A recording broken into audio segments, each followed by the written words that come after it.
Hi everyone! Did you do the assignment? Great! Let's go through the solutions. By the way, this is section 4.3 in the book, the extreme value theorem. The extreme value theorem says if f is continuous on a closed interval AB, then f attains an absolute maximum and an absolute minimum on that interval. And our strategy is to find the derivative, find the critical points, and then evaluate the function at the critical points and at the endpoints, and then we'll draw our conclusions.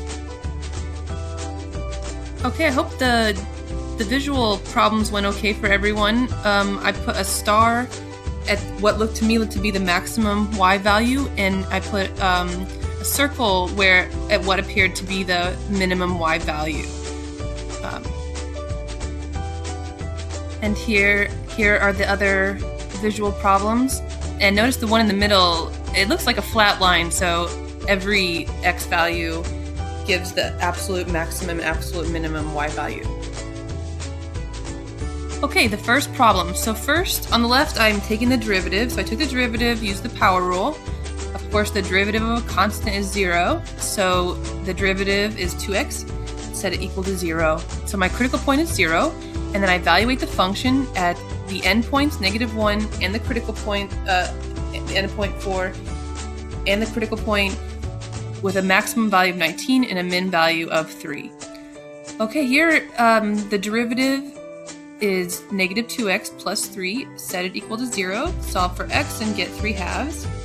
And then I'm going to evaluate the function at 1, 3/2, and 3. And I got the maximum was 0.25 and the min was -2.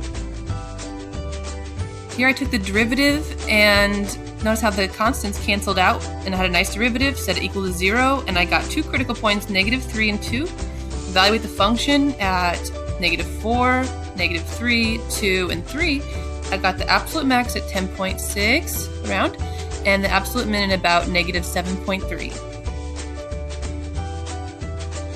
And for the last problem, I took the derivative, and remember the strategy, make positive exponents for once you take the derivative, make positive exponents and write it as one fraction. And so I set the numerator equal to 0 and set the denominator equal to 0.